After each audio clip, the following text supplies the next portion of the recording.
The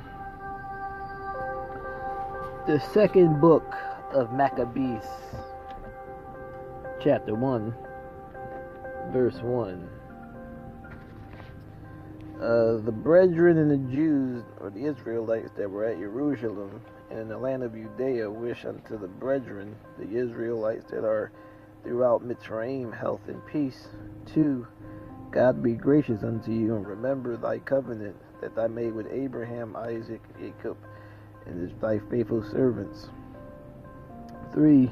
And give you all in your heart, or all in the heart to serve thee, and to do thy will, with all good courage and a good willing mind. 4. Open your hearts in thy law and commandments, and send you peace. 9.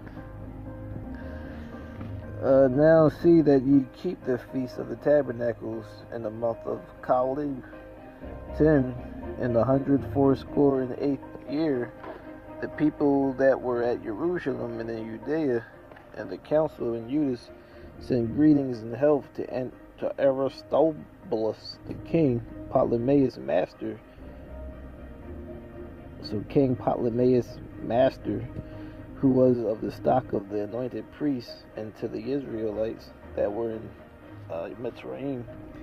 13. For when the leader was come into Persia, the army with him that seemed invincible, they were slain in the temple of Nanea by the deceit of the Nanea priests. There we go on to chapter 119. For when our fathers were led into Persia, the priests that were then devout took the fire of the altar privily and hid it in the hollow place of a pit without water, where they kept it sure, so that the place was unknown to men. 27. Gather those together that scattered us, deliver them that serve among the heathen, and look upon them that were despised and abhorred, and let the heathen know that thou art the Creator. 28. Punish them that oppress us with pride and do us wrong. 29. Plant thy people again in thy holy place, as Moses has spoken. 2:1. It is also found in the records that Jeremy the prophet, or Jeremiah, commanded them that were carried away to take up fire, as if it had been signified. 2. And how the prophet, having given them the law, charged them not to forget the commandments of the Most High, that they should not err in their minds when they see images of silver and gold in their ornaments. 4. And it was also contained in the same writings that the prophet, being warned of Creator, commanded the tabernacle and the ark to go with him, as he went forth into the mountain where Moses climbed up and saw the heritage of the Creator. 5. And when Jeremiah came hither, he found a hollow cave, wherein he laid the tabernacle and the ark and the altar and incense, and so stopped the door. 25. Some of those that followed him came to mark the way, but they were not able to find it. 7. Which when Jeremiah perceived, he blamed them, saying, As for that place, it shall be unknown until the time that the Creator gather thy people again, and receive them unto mercy. 8. Then shall the Creator show them these things, and the glory of the Most High shall appear, and the cloud also, as it was shown unto Moses, and as it was when Suleiman desired that the place might be honorably sanctified. 29. For as the master builder of the new house must care for the whole building, but he that undertaketh to set it out and paint it must seek out fit things for the adorning, and paint it must seek out fit things for the adorning thereof. Even so, I think it is with us. 30. To stand upon every point, and to go over things at large, and to be curious in particulars belonging to the first author of the story. 3:1. Now when the holy city was inhabited with peace, and the laws were kept very well because of the godliness of Onias, the high priest, and his hatred of the wickedness. 4. But one Simon of the tribe of Benjamin, who was made governor of the temple, fell out of the high priest in disorder in the city. 5. And when he was not able to overcome Onias, he got him to Apollonius, the son of Thrasea, who was the governor of Seleucia and Finis. 10. Then the high priest told him that there was such money laid up for the relief of the widows and fatherless, or the fatherless children. 11. And that some of it belonged to Hyrcanus, son of Tobias, a man of great dignity, and not as the wicked Simon, the misinformed, the sum whereof is all was for the sum whereof in all was 400 talents of silver and 200 of gold. 12. That it was altogether impossible that such wrongs should be done unto them that had committed it to the holiness of the place and to the majesty and inviolable sanctity of the temple, honored over all the world.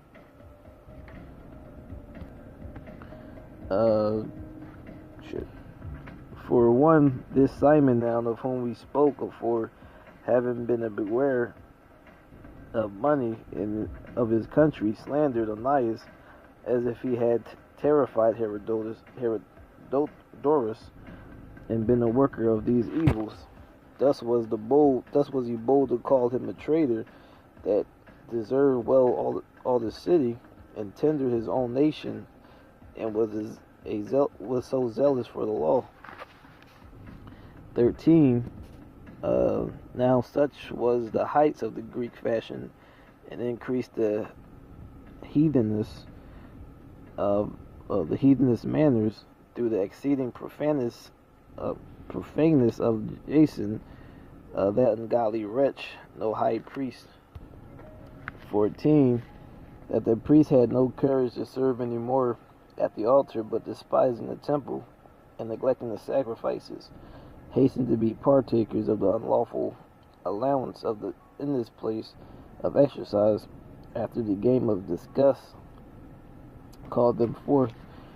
15. Not setting by the honors of their fathers, but liking the glory of the Grecians best of all. 17. For it is not a light thing to do wickedly against the laws of the Most High, but the time following shall declare these things. 20. This money then, in regard of the sender, was appointed to Hercules' sacrifice, but because of the bearers thereof, it was employed to making of galleys.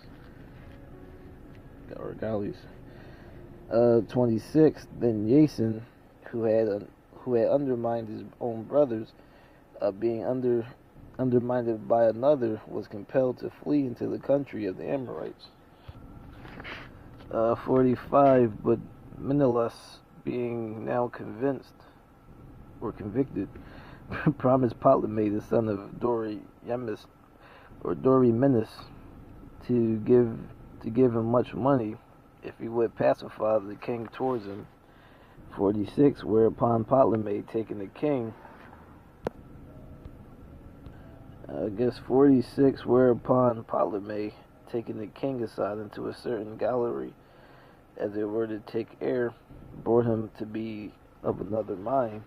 47. Insomuch that he discharged Menelaus from the accusations, who notwithstanding was cause of all the mischief, and those poor men who, if they had told their cause, yes, before the Scythians, should have been judged innocent, and them he condemned to death. 48. Thus they that followed the matter for the city and for the people and for the holy vessels did soon suffer unjust punishment. 5:1. About the same time Antiochus prepared his second voyage into Mitzrayim. 4. Now when there was going forth a false rumor, as though Antiochus had been dead. Jason took at least 1,000 men and suddenly made an assault upon the city. They that were upon the walls, being put back in the city, at length taken, Menelaus fled into the castle. 6. But Jason slew him. Jason slew our citizens without mercy, not considering that to get the day of them of his own nation would be a most unhappy day for them. But thinking that they had been his enemies and not his countrymen whom he conquered. 7. Howbeit, for when all he obtained, not the principalities, but at the last received shame for the reward of his treason, he fled again into the country of the Amorites. 11. Now when this they was done, came to the king's ear, he thought that Judea had revolted, whereupon removing out of Mitzrayim in a furious mind, he took the city by force of arms. 12. And commanded his men of war not to spare such as they had met, and to slay such as went up upon the horse or the houses. 13. Thus there was killing of young and old, making away of men, women, children, slaying of virgins and infants. 15. Yet was he not content with this, but presumed to go into the most holy temple of the world. Menelaus, and the traitor that traitor to the laws and to his own country, being his guide. 17. So haughty was Antiochus in mind, that he considered not the law, not the Creator, was angry for a while for the sins of them that dwelt in the city, and therefore thy eyes was not upon this place. 19. Nevertheless, Creator did not choose the people for the place's sake, but the place for the people's sake. 20. And therefore the place itself, that was partaker with them of the adversity that happened to the nation, did afterwards communicate in the benefits sent from the Creator, and it was forsaken in the wrath of the Almighty. So again, the great Creator being reconciled, it was set up with all the glory. 24. He sent also the detestable ringleaders Apollonius with an army of 220,000, commanding him to slay all those that were in the best age, and to sell the women and the young sort. 25. Who coming to Jerusalem, pretending peace, did forbear to the holy day of the Sabbath, when taking the Jews keeping the holy day, being commanded his men to arm themselves. 26. So he slew all them that were gone to the celebrating of the Sabbath, and running through the city with weapons slew great multitudes. 27. But Judas Maccabeus with 9 others, or thereabout, withdrew himself into the wilderness, and lived in the mountains after the manner of beasts, with his company, who fed the herds continually, lest they should be partakers of pollution. 6:1. Not long after this, the king sent an old man of Athens to compel the Jews to depart from the laws of their fathers, and not to live after the laws of the Creator. 2. To pollute also the temple in Jerusalem, and to call it the temple of Jupiter Olympius, and that in Gerizim of Jupiter, defender of strangers, and as they did desire that dwelt in this place. 6. Neither was it lawful for a man to keep Sabbath days, or ancient feasts, or to profess himself at all to be an Israelite. 7. In that day the king's birth, in the day of the king's birth, every month they were brought by bitter constraints to eat the sacrifices. And when the feast of Bacchus was kept, the Israelites were compelled to go into a procession of Bacchus, carrying an ivy. 8. Moreover, there went out a decree to the neighbor cities of the heathen by the suggestions of Ptolemy, against the Israelites, that they should observe the same fashions and be partakers of their sacrifice. 9. And whoso would not conform themselves to the manner of the Gentiles should be put to death. Then might a man have seen the present misery. 12. Now I beseech those that read this book that they be not discouraged for their calamities, but that they judge those punishments not to be for destruction, but be for chastising of their nation. 13. For it is a token of great goodness when wicked doers are not suffered any long time, but for with punishment. 14. For not with other nations whom the Creator patiently forbears to punish till they become to the fullness of their sins, so dealeth with us. 17. But let this that we have spoken be for a warning to us. And now will we come to declaring the matter in few words. 18. Eleazar, one of the principal scribes, an aged man, and a well-favored countenance, was constrained to open his mouth and to eat swine's flesh. 19. But he, choosing rather to die gloriously than to live stained with such an abomination, spit it forth and came into his own accord to the torment. 20. As it behooved him for them to come that are resolute to stand against such things as are not lawful for love of life to be tasted. 27. Wherefore, now manfully changing this life, I will show myself such an one as mine age requires. 28. And leave a notable example to such as be young to die willingly and courageously for the honorable and holy laws. And when he had said these words, immediately he was to the torment, sent to the torment. 29. They that led him, changing the good will they bear him a little. So they that led him, changing the good will, they bear him a little before into hatred, because the aforesaid speeches proceeded, as they thought, from a desperate mind. Toward 31. And thus this man died, leaving his death for an example of a noble courage and a memorial of virtue, not only unto young men, but unto all nations, or all his nations. 7:1. And it came to pass also that 7 brethren with their mother were taken and compelled by the king against the law to taste swine's flesh, and were tormented with scourges and whips. 7:2. But one of them that spoke first said, Thus, what wilt thou ask or learn of us?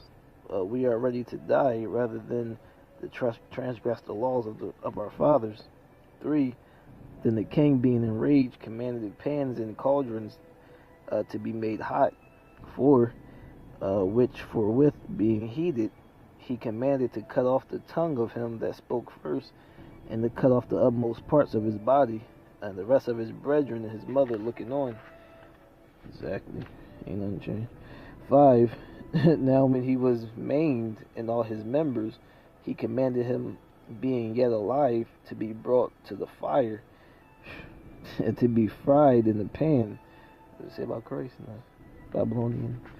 As the vapors of the pan was for the good space dispersed, they exhorted one another with the mother to die manfully, saying thus. 7. So when the first was dead after this, so we go back to 6, saying thus. So verse 6, thus says the Creator, look upon us, and in truth have comfort in us, as Moses in his psalm, which witnessed to their faces, declared, saying, Thou shalt be comforted in thy servants. So then goes 7. So when the first was dead after this manner, they brought the second to make him a mocking stock. And when they had pulled off his skin from his head with his hair, they asked him, Wilt thou eat before thou be punished throughout every member of thy body? 8. But he answered in his own language and said, No, wherefore thou also received the next torment in order, as the former did. 9. And when he was at last gasped, he said, Thou like a fury takes us out of this present life, but the King of the world shall raise us up, who have died for the laws, unto everlasting life.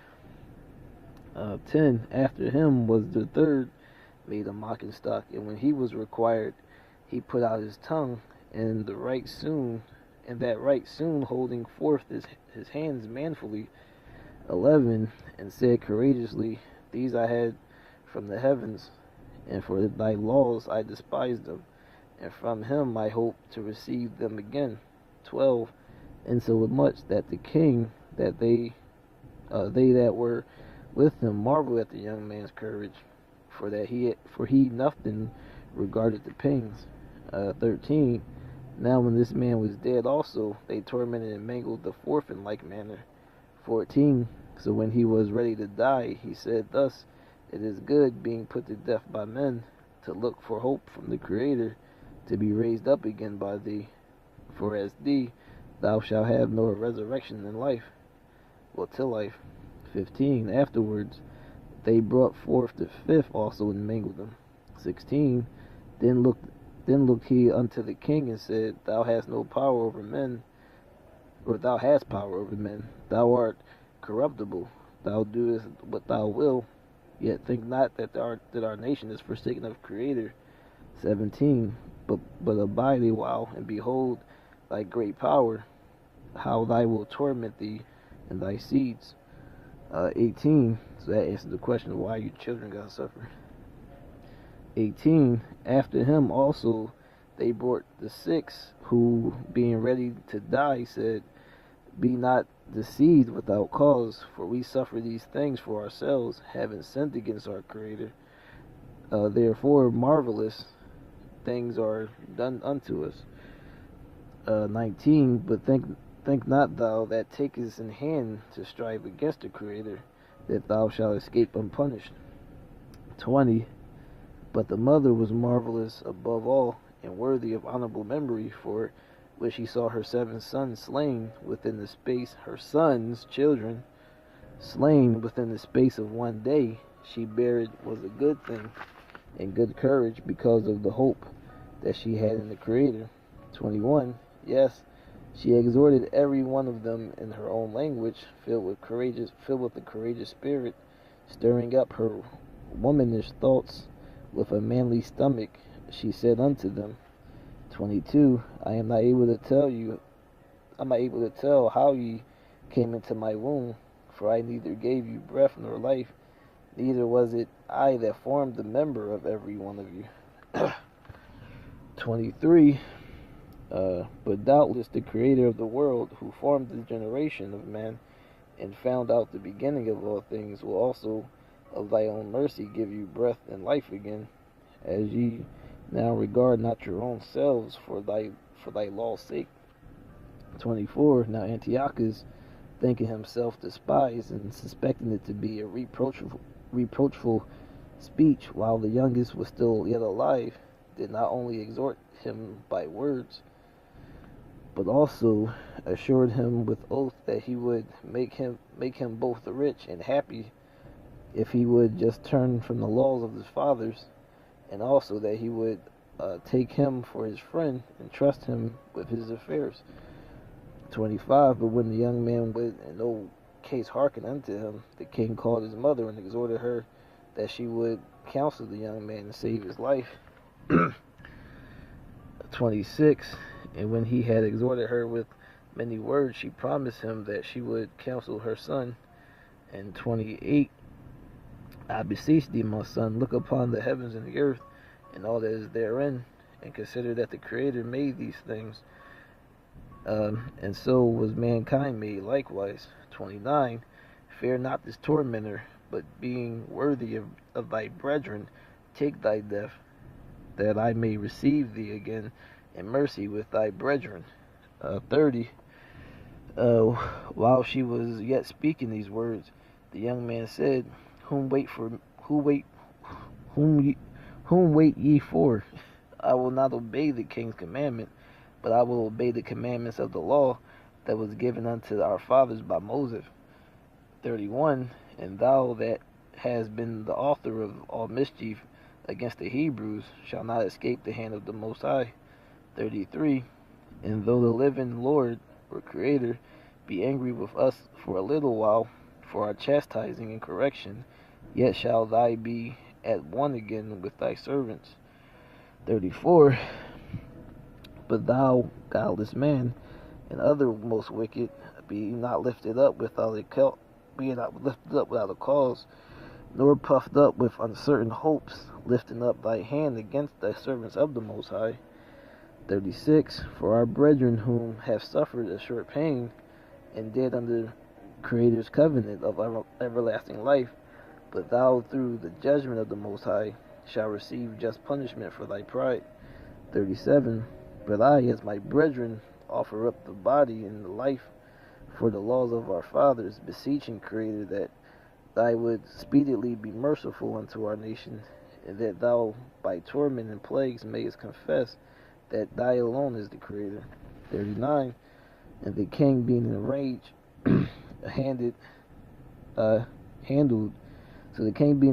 handled him worse than the rest of all, and took it grievously that he was mocked. 40. So this man died undefiled and put his whole trust in the Creator. 41. Last of all, after her sons the mother died. 42. Let this be enough now to have spoken concerning the adulterous feast and extreme tortures. 8:1. Thus then Judas Maccabeus and they that were with him went privily into the towns and called their kinfolks together, and took unto them all such as continued in the Jews' religion, and assembled about 6,000 men. 2. And they called upon the Creator that thy will look upon the people that was trodden down of all, and also pity the temple profaned of ungodly people. 4. And remember the wicked slaughter of the harmless infants, and the blasphemies committed against thy name, and that thou would show thy hatred against the wicked. 10. So Nicanor undertook to make much money of the captive Jews, as should defray the tributes of 2,000 talents, which the king was to pay to the Romans. Verse 5. Now when Maccabeus had his company about him, he was not able to be withstood by the heathen, for the wrath of the Most High was turned into mercy. I think we'll start at 8.